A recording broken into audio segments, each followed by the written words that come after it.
Hi, and welcome to Behind the Badge. I'm Chief Edward Dunn, and today on the show I have Officer James Porter with us. And James is a liaison officer that we've paired with the Falmouth Senior Center so that we can have a direct contact, and the seniors have a direct contact with an officer from the police department. So again, welcome, James, for being here today. Thank you for having me. And today we're going to talk about safety tips involving your home, safety tips involving personal, cons, and everything like that. We had done this presentation last month at the Senior Center.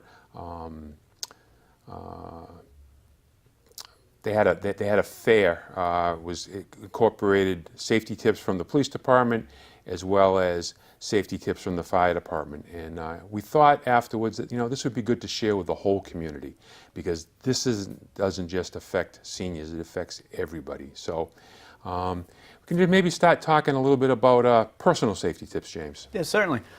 First, I want to preference it by saying that we're lucky in Falmouth that we don't have a lot of examples of robberies or that sort of crime where people are pickpocketed or robbed at random on the streets. So some of these personal safety tips have to go along that aspect, but we're pretty lucky in Falmouth that we don't have many instances of this type of crime. But some of the things that you want to consider is, first off, is if you're going out, always go out in groups. We always hear that there's safety in numbers. If there's more people in an area, somebody would be less likely to victimize you. Absolutely. Another thing is you can organize the trips with your family and friends so that you're out with people that you know. Always be aware of your surroundings. In our career field, we call it situational awareness. But pay attention to what's going on around you. You have, you have that little voice inside of your head that says if something's not right, it probably isn't. Yeah, people get complacent that way. They feel comfortable and kind of forget. Another thing is a lot of people carry extra credit cards that they don't need. Some people have multiple credit cards. Only carry the cards that you need, and try to only carry the amount of cash that you need for that day. We were just away on vacation, and I practiced that myself. I leave the money at home or at the hotel and then just take what we need for the day. So if something happened, even if it was just you losing your wallet, you're not losing all the money that you're traveling with. Yeah. Absolutely, and that's important, because as you're saying, we are fortunate here in Falmouth that we don't have a lot of that. But there have been incidents, at some stores here in Falmouth where people, especially women sometimes, and maybe seniors, they'll leave their purses there, and we've had people steal their purses. Yeah, absolutely, and that's another good point, is that if you're carrying a purse on you or even your wallet, instead of slinging your purse over your shoulder or keeping it low away from your body, try to keep it close to your body so it's harder for someone to take it away from you. And then also for men that are carrying wallets, a lot of times if you keep it inside in your front pocket, it's a lot harder for someone to get access to it. True. Yeah, because once they have your wallet or your purse, they've got pretty much everything they need for even to take it even beyond the theft into identity theft. Yeah, absolutely, and we're going to get into some points on that a little later. So all great tips on personal safety.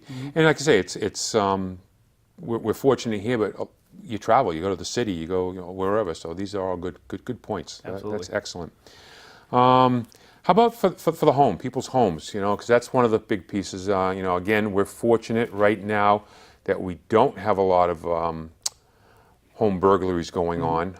But can we talk about the home safety? Yeah, absolutely. A lot of our burglaries or breaking and enterings that happen in town, a good amount of them are because doors are left unlocked. So one of the most important things I would say is make sure that all your doors are locked.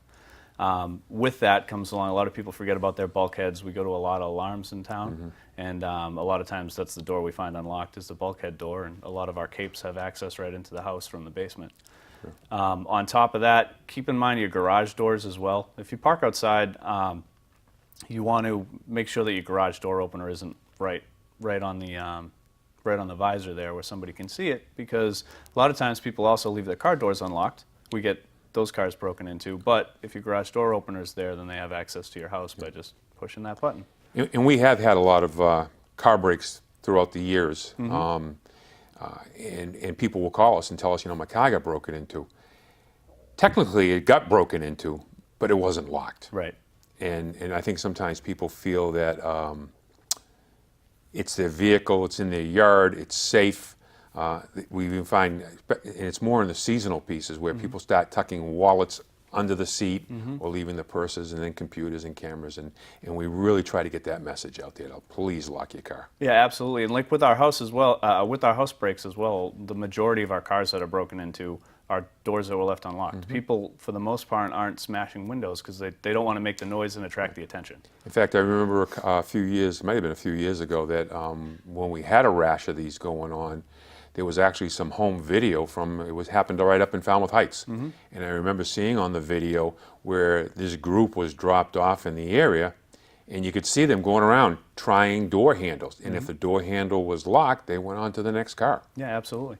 And along with that comes the making your house a harder target. So How do you do that? some examples of that are lighting. If I know sometimes lighting can be cost prohibitive, but there's a lot of new solar lighting technology that you don't even need to run wires, and you can just mount to the outside of your house. Criminals don't want to attract attention to themselves, so they don't want to make noise, and they don't want to do things in the light. Oftentimes, if a motion sensor goes off, they'll take off before they even break into something. As you know, we get a lot of phone calls of people just say they saw somebody in their yard, their lights went on, Right. and they took off. So one of the ideas around that is to improve the lighting around your house.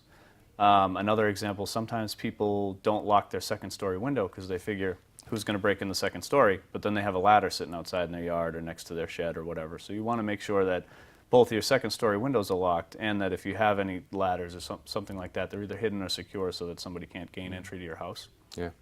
And another one is hide keys, right? Yeah.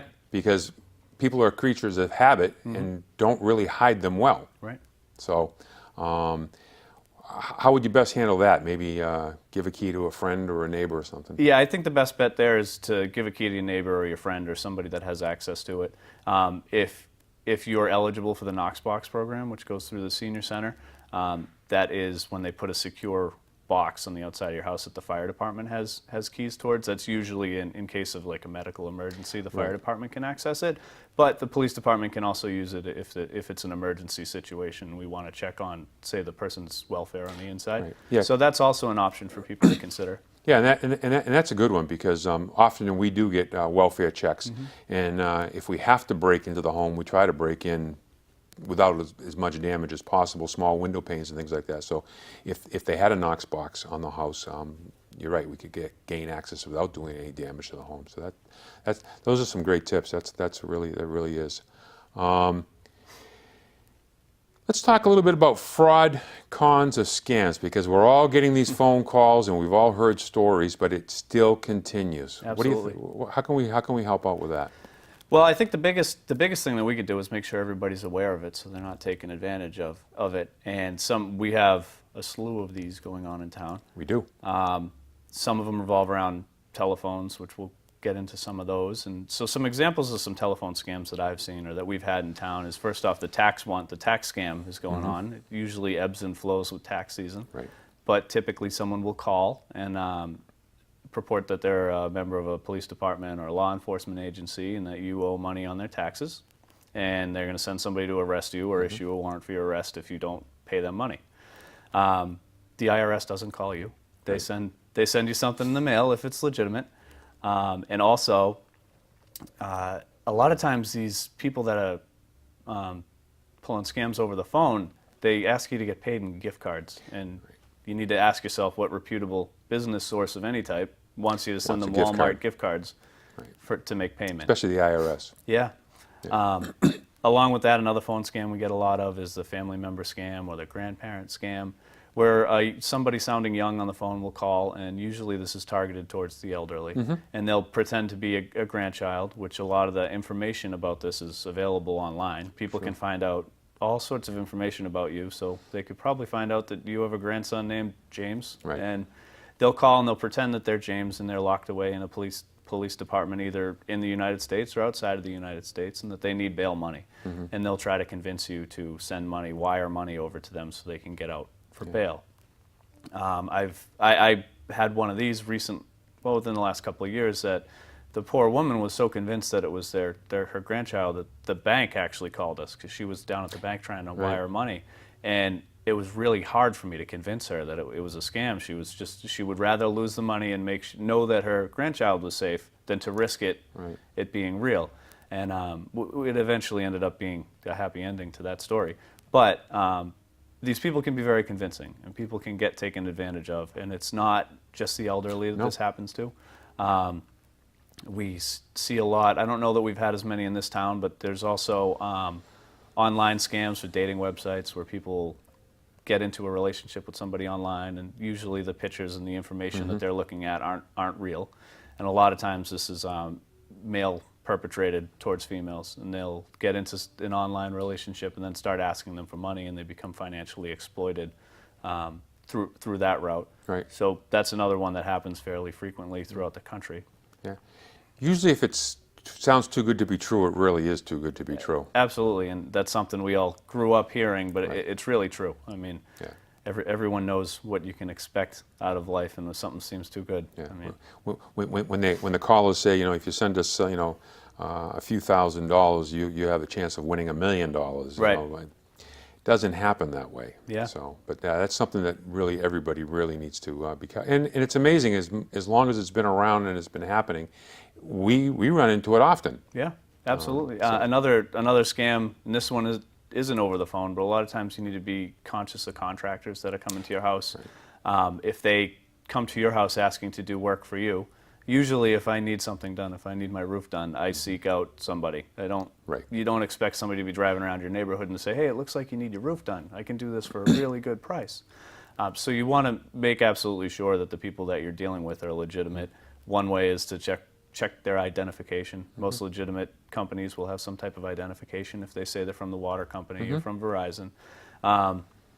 Another way is to call the company that they say that they're from. So you can leave them right outside your door and say, I'll be right with you, and then call Verizon or whoever the case may Right. be and see if they sent somebody out. Yeah.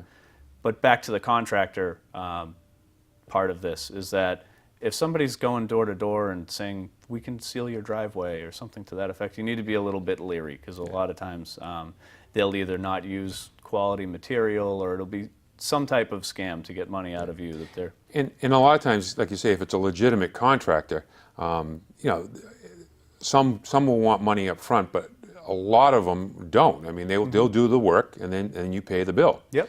And some of the ones that we've had, I know they've been related to driveways or roofs like that, where they, if you give me, I need a couple $1,000s to buy material and things like that. Well, contractors don't usually do that. Legitimate contractors. Right.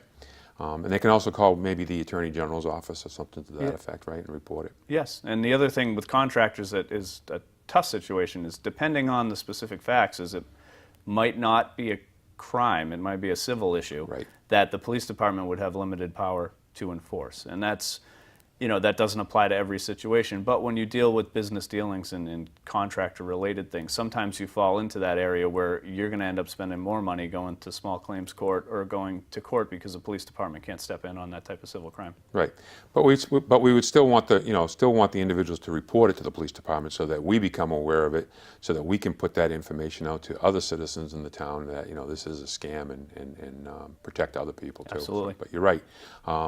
You're absolutely right. It may not be a crime, and that's happened a lot of times too. It has. So it's sad. How about just the individual protection of your identity, especially like you brought up a good point. We can all research, on the internet and with Facebook and all these other things. People's information is out there. And so identity theft has exploded in my time on the department. It's always been around, but now it seems like every other day I take some type of report of one type of identity theft or another. And some of the best things you can do to protect yourself, first off, if you choose to have a social media account, try to keep the information minimal that you put up there. A lot of people will have fake date of birth, or I wouldn't say that people always go as far as to change their name, but they have fake date of birth and they don't put up too much personal information. If you're going on vacation for a week, don't announce it, because some of the Right. craftier criminals may pick up on that. So yeah, you want to keep the information to a minimum on Facebook and on other social media platforms. Another thing that you can do is you should really guard your Social Security number, because people can get access to a lot of things if they have just a few numbers, such as your Social Security number or your birth date. I know it's tough. A lot of people that have a military background, you come up and you just give your social to everybody that asks because it's part of the way that you're, kind of indoctrined. But we really need to be careful and safeguard your Social Security number. If you're carrying your Social Security card around in your wallet, you probably shouldn't. Keep it in the safe deposit box or someplace at home. So guard your Social Security number. Keep information off of Facebook and social media. Another thing is to shred anything that has your information on it that you get in the mail, because we also have people that go through the trash and will look for this personal information so that they can try to take advantage of you. So the rule in my house is any type of credit card offer or anything like that we shred, even if it just has my name on it, because I don't want somebody trying to get a credit card in my name or take advantage of me that way. Yeah, and that seems to be like on a daily piece here, where you get that credit card information, where you get the credit cards that you can with the checks and things like that. We've had people try to pass those checks off, and it goes on your account. It does. So I've had some pretty bad cases of identity theft, where in one case, it was years ago, I was dealing with it, and this gentleman he was a CDL, he was a truck driver in Massachusetts, and somehow his identity got stolen, and people managed to get licenses in different states in his name, and then they all got their licenses suspended, and they reciprocally his license was suspended in Massachusetts, and he couldn't work to make a living, so it was a struggle for him in order to try to clear all that up, just so that he could work. So there are some horror stories. We've dealt with people that have been victims of identity fraud for $50,000, $100,000. Right. And then not to mention all the phone calls that you have to make dealing with Equifax and all the different credit agencies, which kind of leads me to everyone's entitled to a free credit report at least once a year. Oh, great idea. So you can get your credit report through Equifax or TransUnion, and it just monitors, it gives you an idea of if anything strange is happening with your credit.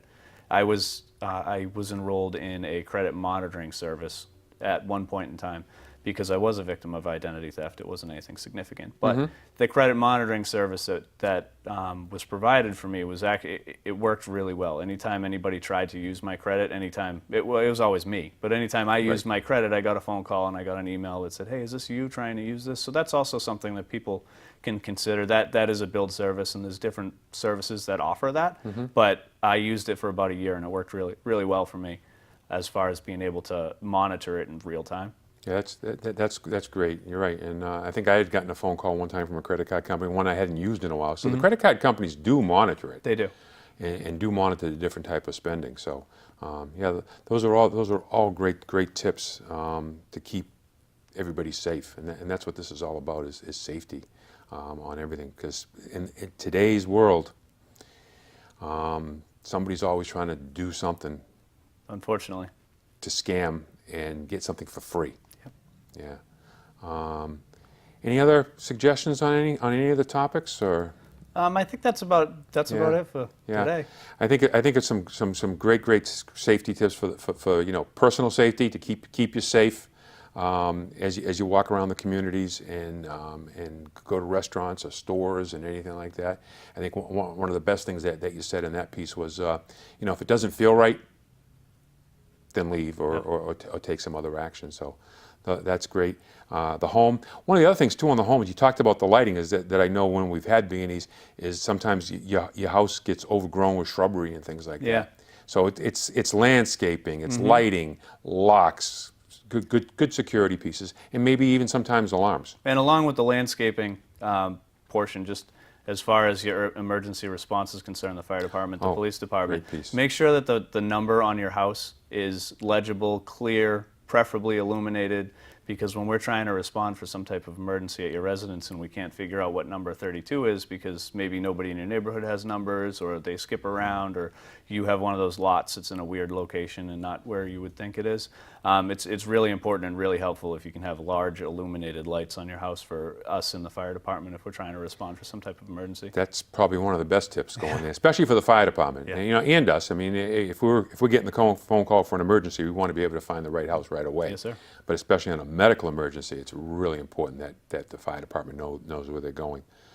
Well, I think it's wonderful, and I'm thank you for coming in today and spending some time, and we're sharing this with the community because it's important. Like I said, we did it for the seniors as a whole, but I think this is something that everybody can take away from and benefit them to keep themselves safe, keep their property safe, and again, keep your house locked, keep your cars locked, and keep all your personal items close to the vest, and because it can be very costly too if you had your identity stolen.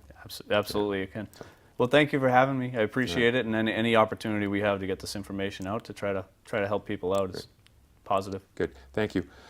Well, I appreciate everybody joining in today, and I hope this is helpful. And again, if anytime you get a vendor at your home or you think it isn't right, as I said before, you need to call the police department and we'll investigate it. So as always, again, thank you. If you see something, please say it and be safe. Thank you.